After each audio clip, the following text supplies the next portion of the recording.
First contact fiasco. The Grand Conclave Station hung in orbit around Neutralis IV, a swirling gas giant whose muted blues and greens provided a scenic backdrop for what was supposed to be the defining diplomatic achievement of the century. 12 major galactic federations had finally agreed to formalize peace after centuries of cold wars, proxy conflicts, and resource-driven skirmishes. And then there were the humans. Ambassador Elena Rice adjusted her simple navy suit, a stark contrast to the elaborate ceremonial garb of the alien delegates surrounding her. She stood with her small team of 5 in the antechamber of the Grand Hall, waiting to be officially introduced to the Galactic Conclave. Earth had only achieved faster-than-light travel 43 years ago, making them the youngest spacefaring civilization at the table by several millennia. "Remember," Elena whispered to her team, "we're here to observe and learn. The Galactic Conclave invited us as a courtesy, nothing more." Dr. Marcus Chen, the team's xenobiologist, nodded while munching on a protein bar. "Sure thing, boss. Just don't ask me to try any of their food. I've studied what the Scytheri consider a delicacy, and it's still alive when they swallow it." Commander Jackson, their military attaché, remained stoic but couldn't hide the slight smile at Chen's comment. "Just follow protocol, and we'll be fine." The massive iridescent doors slid open, revealing the Grand Hall, a spectacular chamber with a ceiling that seemed to capture the very essence of space itself, stars and nebulae swirling in perfect recreation. At the center stood a circular table with sections for each federation, designed to eliminate any perception of hierarchy. High Chancellor Vexorin of the Unified Systems approached with an entourage of translators and cultural attaches. The towering avian being's feathers shifted through shades of blue and purple as they addressed the humans. "Earth delegates, welcome to the Grand Conclave. Your presence honors us, though it was unexpected when your government requested participation rights." Elena bowed slightly. "The honor is ours, High Chancellor. Earth is grateful for the opportunity to witness such a historic moment in galactic diplomacy." The High Chancellor's head, tilted in what Elena had learned, was an expression of mild concern. "Yes, well, you understand your status is observational only. The matters discussed today represent the culmination of thousands of years of complex interspecies relations." "Of course," Elena replied smoothly. "We're here to learn, not to disrupt." As they were escorted to their small designated area at the periphery of the main table, Elena noticed the sidelong glances from various delegates. Some appeared curious, others dismissive, but a few, particularly the representatives from the militaristic Craxus Dominion, watched them with undisguised suspicion. The proceedings began with elaborate ritual greetings. Species that had once been mortal enemies performed intricate ceremonial gestures of reconciliation. Elena dutifully noted everything in her data pad, occasionally whispering clarifications to her team. 3 hours into the ceremony, during a particularly solemn recitation of historical grievances between the Scytheri Collective and the Meridian Consortium, Commander Jackson's communication device emitted a sharp beep. The sound cut through the carefully modulated acoustics of the chamber like a knife. Every alien head turned toward the human delegation. The Scytheri speaker, a gelatinous being with translucent skin revealing pulsing organs, stopped mid-sentence. "I apologize," Jackson said immediately, checking the device. His face, however, didn't show embarrassment, but rather sudden alertness. "Ambassador, we have a situation." Elena nodded discreetly, then addressed the assembly. "Esteemed delegates, please accept our deepest apologies for the interruption. A matter requires our brief attention." Before anyone could respond, the humans huddled together, speaking in low voices. The alien delegates watched in confusion as the humans' demeanor changed completely. Gone was the diplomatic deference, replaced with sharp, focused exchanges. "Station security reports unusual readings from the nearby debris field," Jackson explained quietly. "Energy signatures that match known scavenger technology."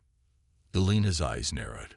The Scavengers was the human term for a mysterious group that had attacked several outposts in human space over the past year. No one had ever seen them, only the aftermath of their raids. "How serious?" she asked. "3 vessels, approaching on an intercept course. Estimated arrival, 20 minutes. Dr. Chen looked up from his datapad. "Station defenses." "Minimal," Jackson replied. "This is a diplomatic facility, not a military installation." Elena straightened, making a decision. She turned back to the assembled delegates, whose translator devices had been deliberately kept out of range of their private conversation. "Esteemed representatives of the Galactic Conclave," Elena announced, her voice now carrying a commanding tone that hadn't been present before. "We have detected what appear to be hostile vessels approaching this station. We believe they may be the same unidentified group that has attacked several human outposts." Murmurs rippled through the assembly. The High Chancellor stepped forward, feathers now a concerned amber. "Ambassador Reyes, this station is protected by a non-aggression pact signed by all major powers. No one would dare attack a conclave gathering." Commander Jackson stepped forward. "With respect, Chancellor, these attackers aren't signatories to your treaty, and they'll be here in less than 20 minutes." Tense silence fell over the chamber. Then, unexpectedly, Dr. Chen unwrapped another protein bar and took a large bite. "What is the meaning of this?" demanded the Craxus representative, a heavily armored reptilian being. "Your subordinate consumes sustenance during a security crisis." Elena didn't flinch. "Dr. Chen is maintaining his blood sugar levels to ensure optimal cognitive function. We may need his expertise if there are casualties." The casual mention of potential casualties sent another wave of alarm through the delegates. Casualties. The word rippled through translator devices in dozens of languages. "If these are the same attackers we've encountered before, yes," Jackson said matter-of-factly. "They're efficient and lethal. But don't worry. We've dealt with them before." The confidence in his voice did nothing to reassure the delegates, who began speaking over one another in growing panic. High Chancellor Vexerin raised his wings for silence. "The station's security protocols will activate. We have evacuation procedures." "No time," Elena interrupted, breaking several diplomatic protocols at once. "Commander Jackson, what do we have to work with?" Jackson consulted his device. "Our shuttle has standard defense capabilities. The station has emergency systems, but they're designed for accidents, not combat." What happened next would later be described in classified reports across a dozen worlds as the incident that changed galactic perception of humans forever. Elena turned to her team. "Plan Omega." The humans nodded in unison, then sprang into action with practiced efficiency. Commander Jackson began interfacing with the station's systems, while Dr. Chen pulled equipment from a seemingly ordinary briefcase. The other team members spread out, examining entry points and structural features of the Grand Hall. "What is Plan Omega?" demanded the Meridian representative, a crystalline being whose facets flashed with alarm. Elena smiled, not the diplomatic smile she'd worn earlier, but something predatory that made several delegates step back involuntarily. "It's what humans do when diplomacy fails," she said simply. "We improvise." Within minutes, the human delegation had transformed the Grand Hall from a ceremonial space into what could only be described as a tactical command center. Jackson had somehow gained access to the station's sensor arrays and was projecting a 3-dimensional display of the approaching vessels. "How did your security officer bypass our encryption?" asked the Scatheri representative, their translucent form pulsing rapidly. "We didn't," Jackson replied without looking up. "Your systems recognized an imminent threat and granted emergency access. It's a standard failsafe in most computer systems." This was not entirely true, but the aliens didn't need to know that Earth's cyber warfare capabilities had advanced exponentially in recent decades. Dr. Chen had assembled what appeared to be a weapon from components that supposedly had passed security screening.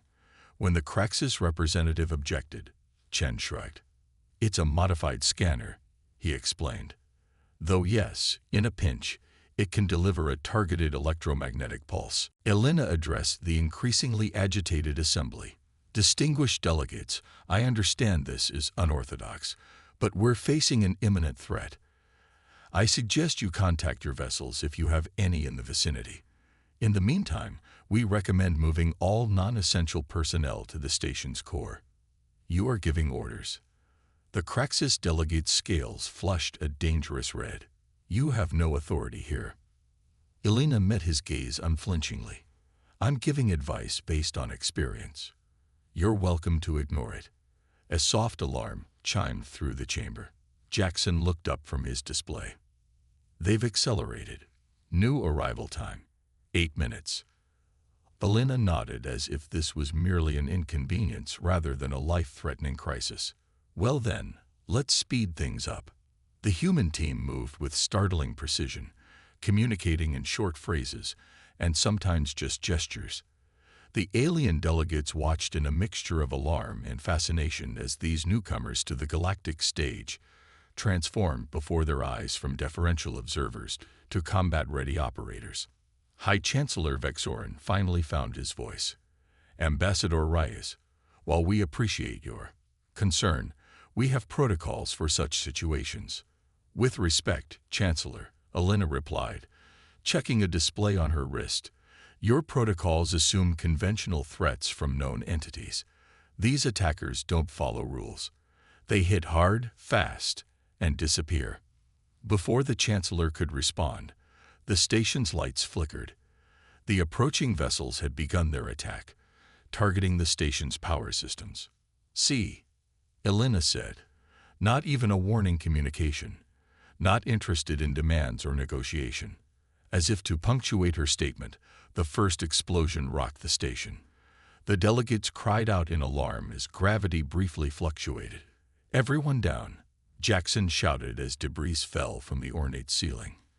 And in that moment, as the grand conclave of 12 ancient spacefaring civilizations huddled in fear, they watched in disbelief as the humans moved not away from the danger, but toward it.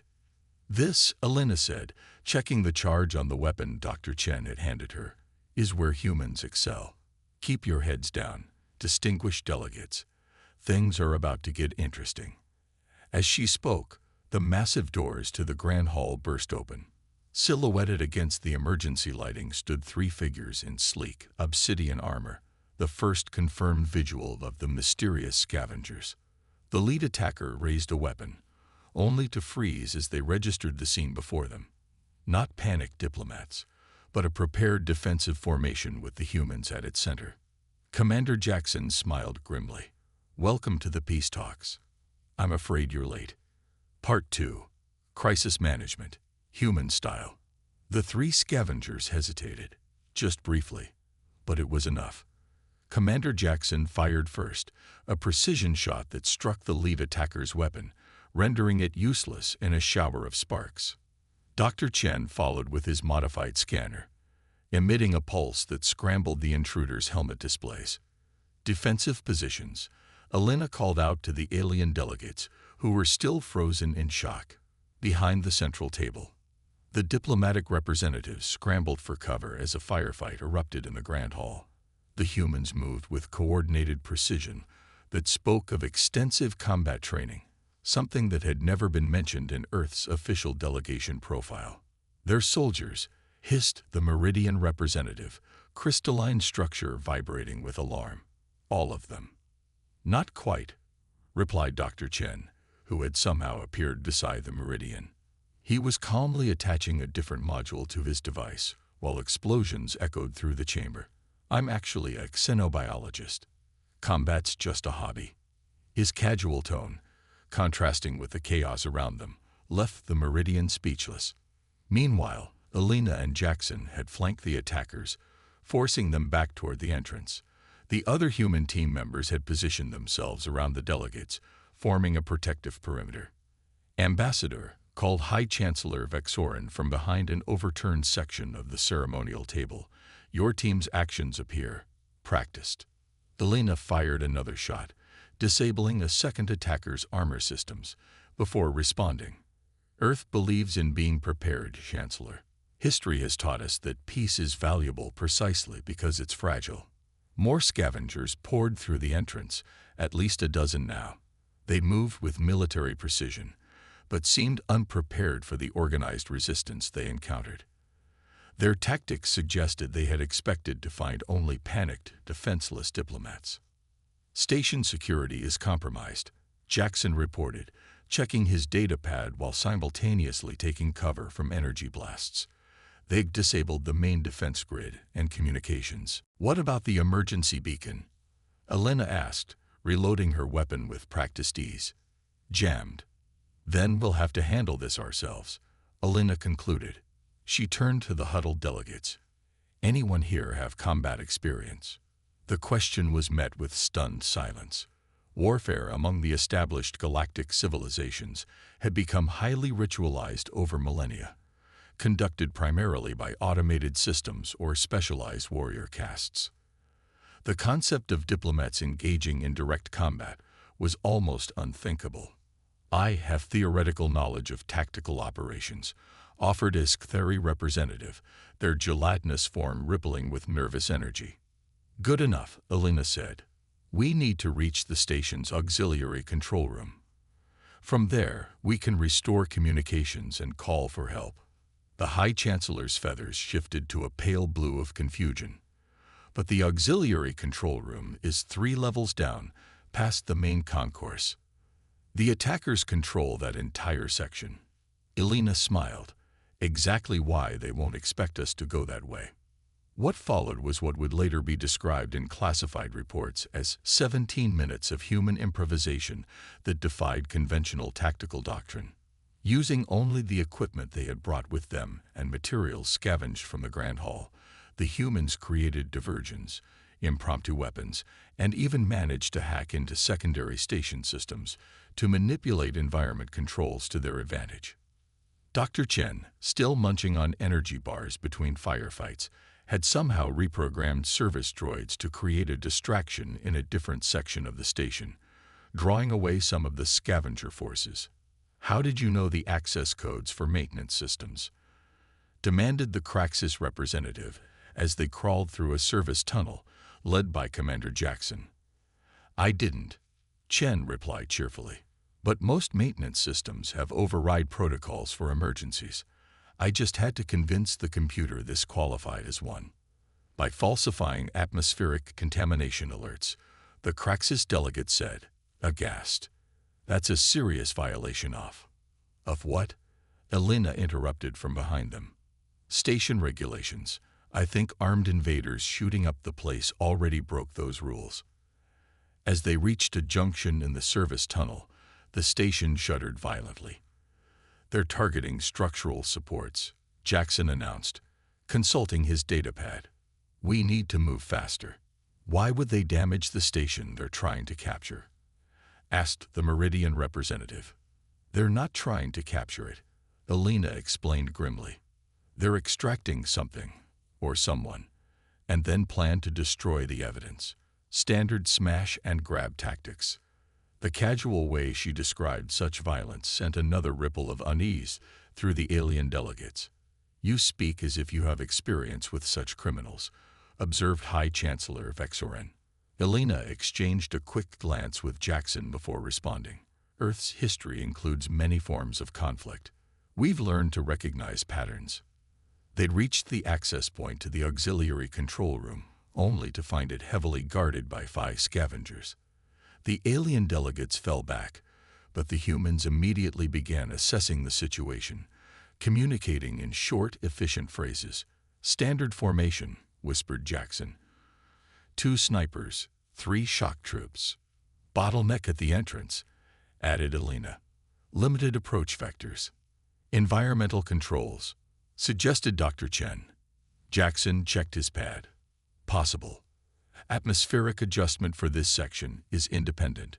The alien delegates watched in fascination as the humans formulated a plan using what seemed like partial sentences, yet understanding each other perfectly. Are all humans trained in combat communication?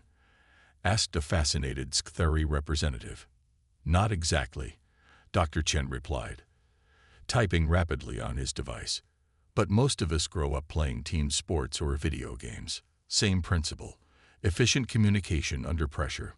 Before the aliens could process this bizarre comparison between recreation and warfare, the humans put their plan into action.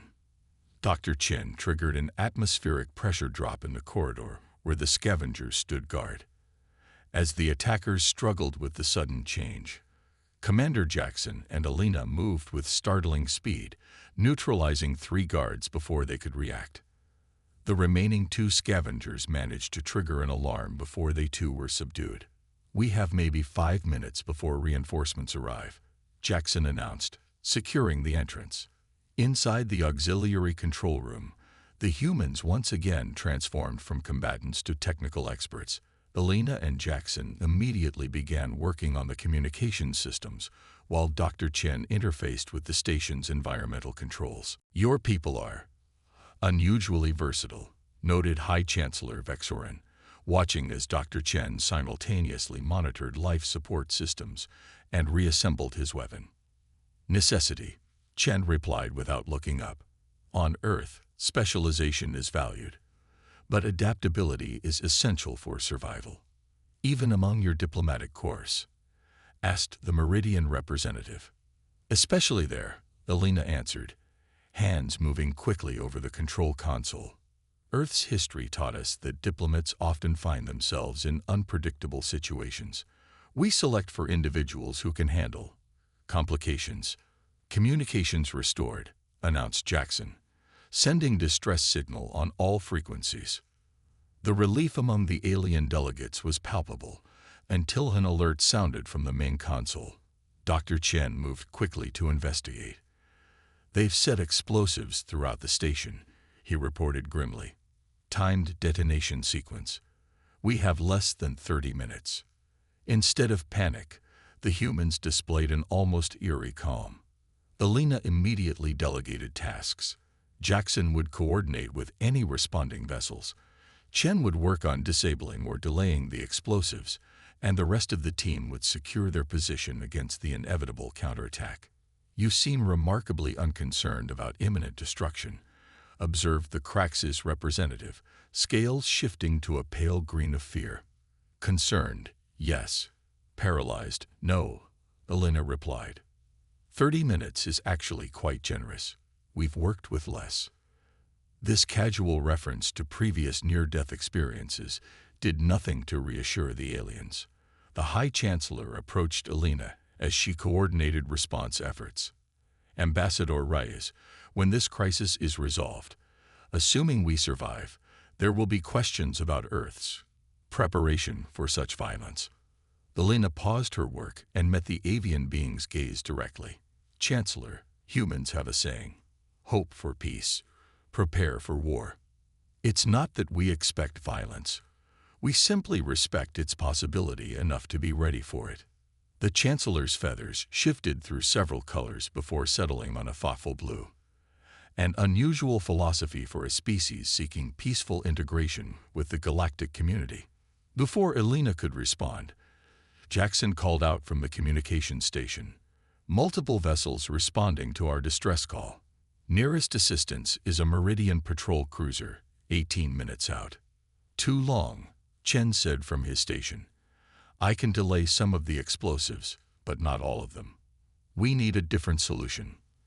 "What about the station's escape pods?" suggested the Theory representative. "Disabled by the attackers," Jackson replied. "Standard procedure to prevent targets from escaping." Alina studied the station schematics displayed on the main screen. "The scavengers must have a vessel docked somewhere. That's their extraction plan." "Found it," Chen announced. "Maintenance Bay 7, unauthorized docking, registered 22 minutes ago." A slow smile spread across Alina's face, one that made several of the alien delegates instinctively step back. "Then we have our exit strategy, and a way to send our attackers a message." "You intend to capture their vessel?" asked the High Chancellor, feathers flaring in surprise. "Why not?" Alina replied. "They're trying to blow up this station. I'd say that forfeits their parking privileges." The human team quickly formulated a plan that struck the alien delegates as either brilliant or suicidal, possibly both. Using the station's internal security systems that Dr. Chen had managed to partially restore, they plotted a route to the maintenance bay that would avoid the largest concentrations of scavengers. As they prepared to move out, Commander Jackson distributed captured weapons from the scavengers they had subdued. When he offered one to High Chancellor Vexorin, the avian being hesitated. "I have never wielded a weapon," the Chancellor admitted. "In our civilization, diplomats and warriors are strictly separated castes." Jackson nodded respectfully. "Understood, but today's survival takes precedence over tradition. Hold it like this. Only use it if absolutely necessary." As they moved through the station's service corridors, the alien delegates began to notice something odd about the humans. Despite the life-threatening situation, they occasionally exchanged quiet jokes or made casual observations about the station's architecture or the unusual properties of the scavengers' technology. "How can you maintain humor in such circumstances?" asked the Meridian representative after Dr. Chen had made a quip about the station's inefficient ventilation design while they crawled through said ventilation shafts. "Stress management," Chen explained. "Humor helps humans process fear and maintain cognitive function under pressure." "You're experiencing fear." The crystalline being's facets flickered with surprise. "Your behavior suggests otherwise." "Of course we're afraid," Alina said from ahead. "Fear is useful. It sharpens focus. The trick isn't eliminating fear, it's making it work for you instead of against you." This philosophy, so alien to civilizations that had engineered most negative emotions out of their diplomatic castes, fascinated the delegates even as they hurried toward their uncertain escape. The group encountered 2 more scavenger patrols before reaching Maintenance Bay 7. Each time, the humans engaged with a coordination and efficiency that left their alien companions both impressed and disturbed. There was something primal yet precisely controlled in the way humans fought, like they had distilled violence into its most essential form. When they finally reached the maintenance bay, they found the scavenger's vessel, a sleek, predatory craft designed for speed and stealth rather than comfort.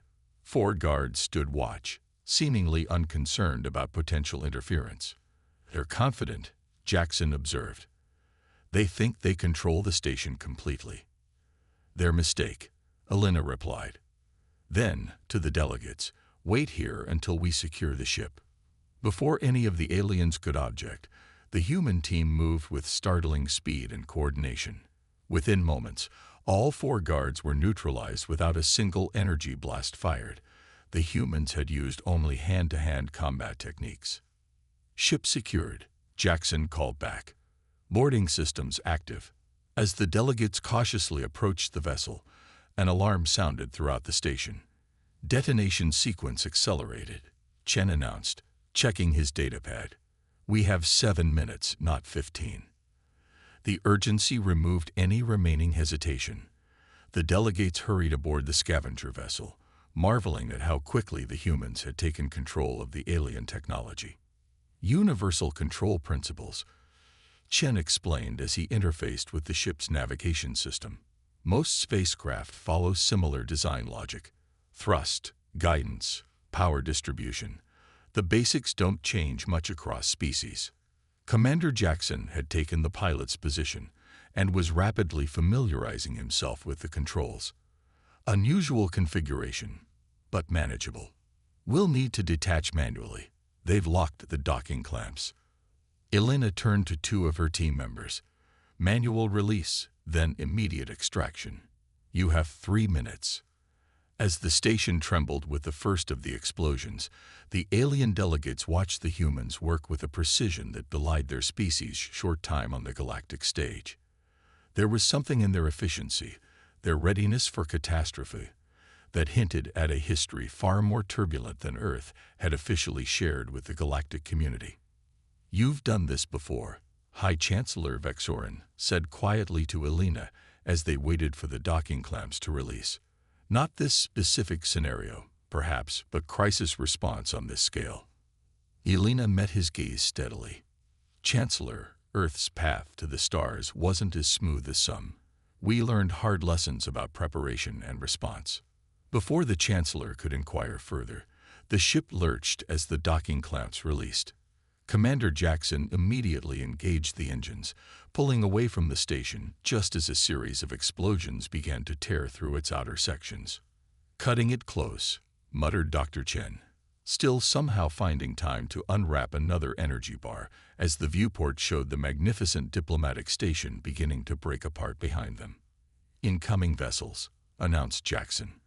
"The Meridian Patrol and 6 unknown signatures, more scavengers." Elena took the seat beside him. "Let's introduce ourselves, shall we?" As the stolen scavenger vessel accelerated away from the dying station, the alien delegates exchanged glances filled with new understanding. The humans they had dismissed as diplomatic novices had just revealed themselves to be something far more complex, and perhaps far more dangerous, than anyone in the Galactic Conclave had imagined. Part 3. A New Galactic Order. 3 days after what galactic news networks were calling the Neutralis Incident, a hastily assembled emergency session of the Galactic Conclave convened aboard the Meridian diplomatic cruiser Crystalline Harmony. The massive vessel's conference chamber lacked the grandeur of the destroyed station, but its security systems had been tripled, with armed guards from 6 different federations stationed at every entrance. Ambassador Elena Reyes sat alone at the human delegation's assigned table. Her team had been politely but firmly asked to remain aboard Earth's diplomatic vessel for this session, a request she had accepted with diplomatic grace that belied the tension in the chamber. This emergency session will address the events at Neutralis Station and their implications for galactic security, announced High Chancellor Vexorin, his feathers a somber gray. We will also discuss the matter of Earth's unique response to the crisis. Elena remained perfectly composed as dozens of alien gazes fixed upon her. Before we begin formal proceedings, the Chancellor continued, "I wish to acknowledge that without the intervention of the Earth delegation, casualties would have been significantly higher. For this, we extend our gratitude." Murmurs rippled through the assembly, not all of them approving.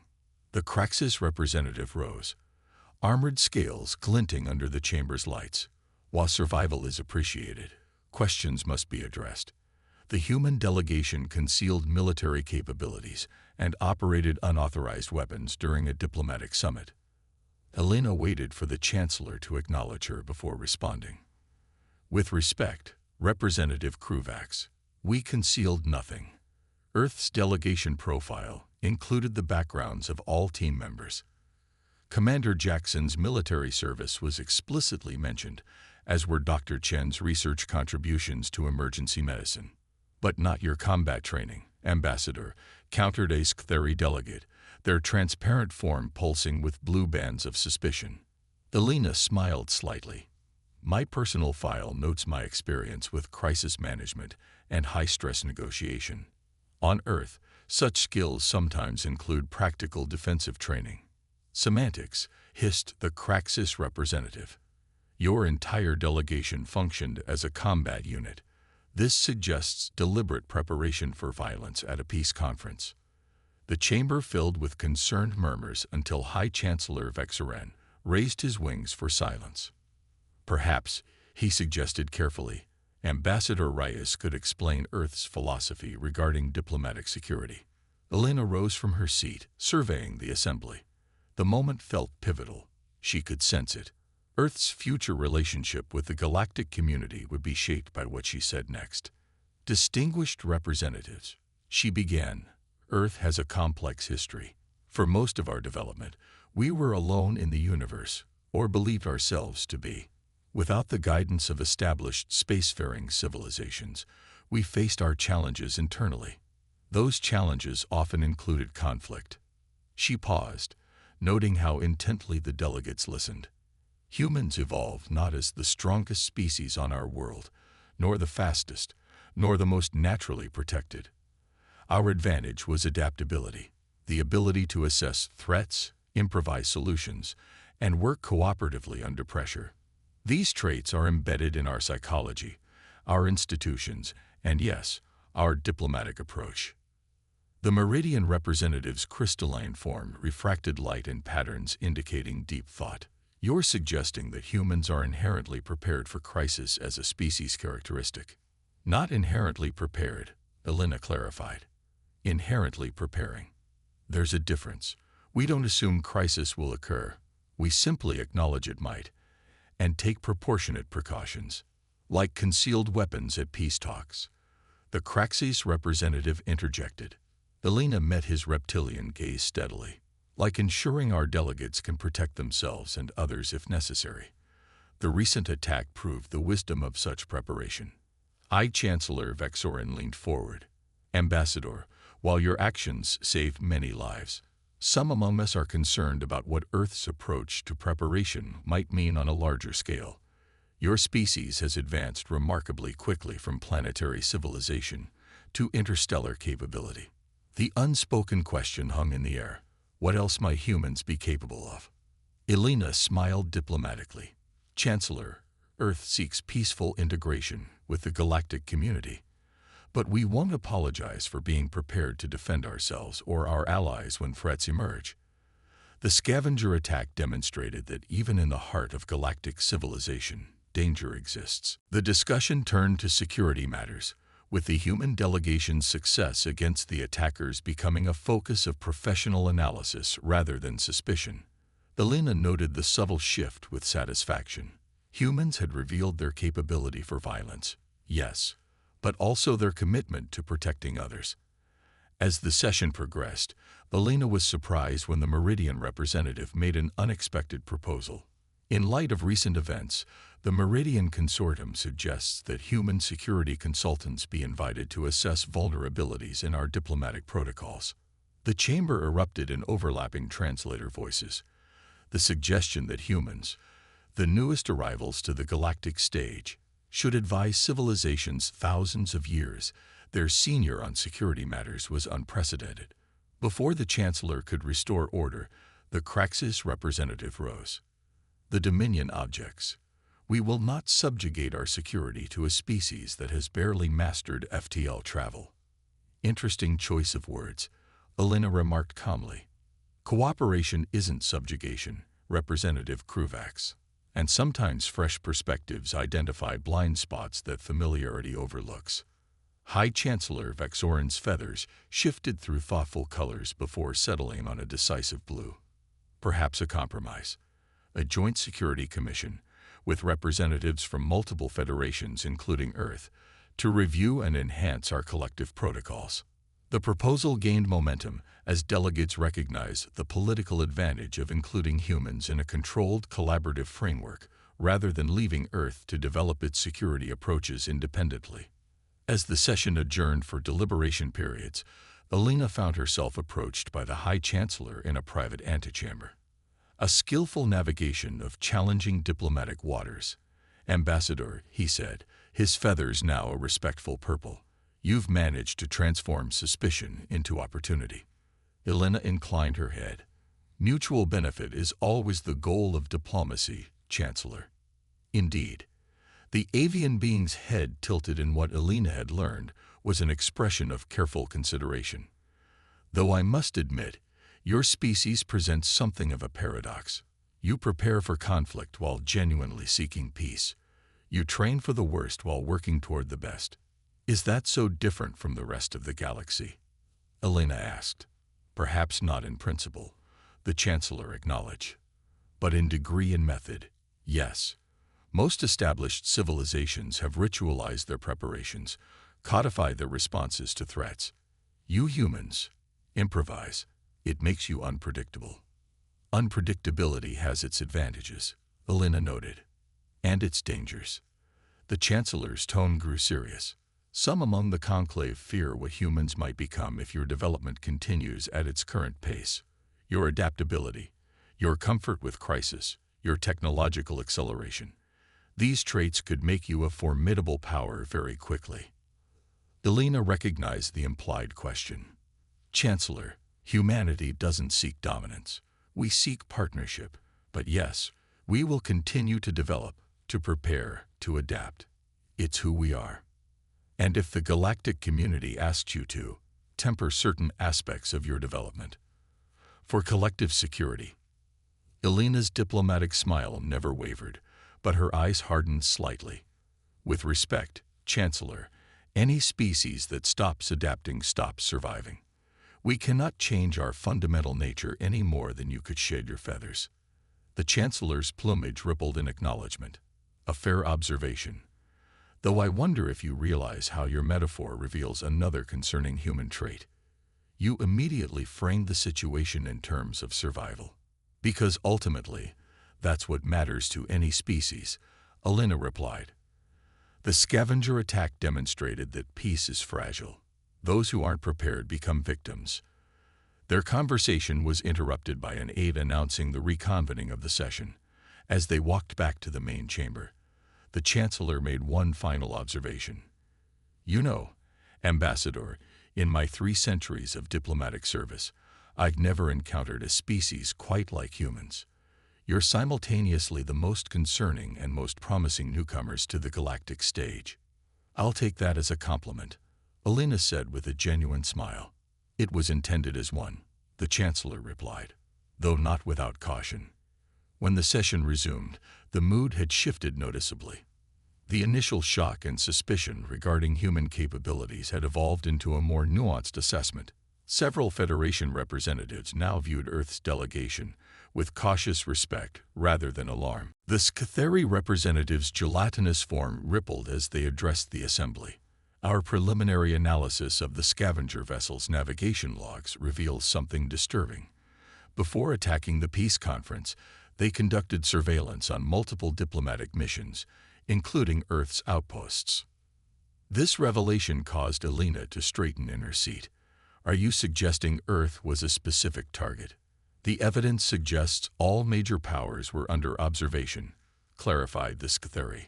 However, the data on human installations was more extensive. It appears your species drew particular interest. The Meridian representative's crystalline form pulsed with light patterns indicating concern. Perhaps because humans represent an unknown variable in galactic politics. Those who profit from conflict would naturally be concerned about unpredictable new actors. Or perhaps, suggested the Craxus representative with a meaningful glance toward Elena. There are aspects of Earth's activities that have attracted unwanted attention. Elena maintained her composure. Earth has nothing to hide from our galactic partners. Our development and expansion have followed all agreed protocols since first contact. High Chancellor Vexorin intervened before the exchange could grow heated. What matters now is our collective response. The attack on the peace conference was an attack on the very concept of galactic cooperation. How we proceed will determine whether such cooperation survives or fractures. What followed was 3 hours of intense negotiation that would later be recognized as a pivotal moment in galactic politics. The original peace treaty was restructured with significant input from the human delegation, particularly regarding security protocols and response mechanisms for future crises. Most surprising to the established powers was Earth's proposal for a rapid response force, drawn from multiple species, designed to address threats to diplomatic functions and civilian populations regardless of jurisdictional boundaries. The scavengers exploited gaps between our separate security systems, Elena explained as she presented the concept. They counted on bureaucratic delays and jurisdictional disputes to complete their mission before an effective response could be mounted. And you propose to eliminate such gaps with this. What are you calling it? Asked the Craxus representative, less hostile than before, but still skeptical. The Unified Response Initiative, Elena said. A small but elite force with representatives from all willing federations, stationed strategically throughout contested regions, authorized to act when conventional security forces cannot respond quickly enough. Under whose authority would such a force operate? Demanded several delegates simultaneously. A rotating council drawn from all participating powers, Elena suggested smoothly, with transparent protocols and strict accountability measures. The debate grew heated at times, with traditionalists arguing against any deviation from established security frameworks, while progressives saw merit in Earth's more adaptable approach. Throughout the discussions, Alina noted with satisfaction that humans were no longer viewed as diplomatic novices, but as partners offering valuable, if sometimes unsettling, perspectives. As the session neared its conclusion, High Chancellor Vexorin called for a formal vote on the revised treaty framework, including the controversial response initiative. The chamber fell silent as delegates registered their positions. When the results appeared on the central display, Alina maintained her diplomatic composure despite her surprise. The framework had passed by a narrow margin, with several traditionally conservative powers casting unexpected votes of approval. "The amended Galactic Concord is ratified," announced the Chancellor, his feathers a ceremonial gold, including provision for the Unified Response Initiative under multi-species oversight. He turned to Alina with a formal bow. "Ambassador Reyes, the Conclave acknowledges Earth's significant contribution to this historic agreement. Your species has demonstrated both the will to protect peace and the capacity to do so effectively." Alina rose and returned the bow. "Earth is honored to contribute to galactic security and stability. We look forward to working alongside our new allies to ensure that diplomatic functions remain safe spaces for all species." As the formal ceremony concluded and delegates began to disperse, Alina found herself approached by the Craxus representative, the most vocal critic of human involvement throughout the proceedings. "Ambassador," he said, scales now a neutral brown rather than the aggressive red they had displayed earlier, "the Craxus Dominion has agreed to participate in your response initiative." Alina could not entirely hide her surprise. "I appreciate that, Representative Kruvax. May I ask what changed your position?" The reptilian diplomat's inner eyelids flickered. A gesture Alina had learned indicated thoughtful consideration. "During the scavenger attack, when your Commander Jackson disabled the lead attacker's weapon," he said slowly, "I noticed something significant. He chose a disabling shot rather than a lethal one, despite having clear opportunity for the latter." Alina nodded, waiting for him to continue. "A species capable of violence but exercising restraint," the Craxus representative observed. "That combination is uncommon. Most civilizations either embrace aggression or reject it entirely. You humans seem to hold contradictions in balance." "We try," Alina acknowledged. "The Dominion believes that monitoring your species closely is prudent," he continued with characteristic bluntness. "Participating in joint security operations provides that opportunity while also benefiting from your tactical adaptability." Alina smiled. It wasn't friendship or even true trust, but it was pragmatic respect, a foundation they could build upon. "We welcome the Dominion's participation," she said, "and we have much to learn from your millennia of experience." As the diplomatic gathering dispersed, Alina's communication device chimed with an encrypted message from Earth Command. "Protocol revelation authorized. Full disclosure package cleared for diplomatic discretion." Alina's expression didn't change, but her pulse quickened. Protocol revelation had been prepared years ago, a carefully curated package of information about Earth's true history, technological capabilities, and defensive preparations that had been deliberately withheld from initial contact with the galactic community. It was meant to be released only when Earth had established itself as a valuable partner rather than a potential threat. The timing was strategic, revealing these truths now, after humans had demonstrated both capability and restraint, would position Earth very differently than if they had been known from the start. As she made her way back to the human diplomatic vessel, Alina considered the implications. The galaxy was about to learn that humanity's rapid advancement hadn't been as smooth or as peaceful as officially reported. They would learn about the shadow wars that had united Earth's fractious nations, the reverse-engineered technologies from crashed scout ships that had accelerated human development by decades, and the extensive defensive network already established throughout Sol and neighboring systems. Most significantly, they would learn that humans had encountered hostile alien forces long before official first contact with the Galactic Conclave, and had defeated them decisively. Commander Jackson was waiting when she arrived at their secure briefing room. "Commands authorized the disclosure," he said, "not a question but a confirmation." "Yes," Alina replied, taking a seat. After what happened at the station, continuing the charade would be counterproductive. They've seen what we can do now. Better to control the narrative than have them discover the truth piecemeal. Jackson nodded. The Unified Response Initiative gives us perfect cover for deeper integration into their security frameworks. Our tactical advisors can be deployed throughout key systems without raising alarms. This isn't about infiltration, Elena reminded him sharply. It's about genuine partnership with appropriate safeguards. Earth needs allies, not subjects. Of course, Ambassador, Jackson replied smoothly. But intelligence gathering remains a priority, especially given what the scavenger data revealed about surveillance of our outposts. Dr. Chen entered, datapad in hand, and predictably, unwrapping another energy bar. The xenobiology team has completed analysis of the scavenger corpses recovered from the station. Interesting results.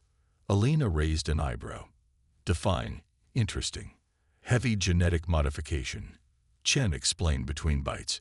Neural enhancements, artificial adrenal analogs, pain suppressors. These weren't ordinary mercenaries. They were purpose-built for combat operations, which suggests resources and technological capability beyond typical criminal organizations, Jackson concluded. Elena processed this information silently. The situation was more complex than even the Conclave realized.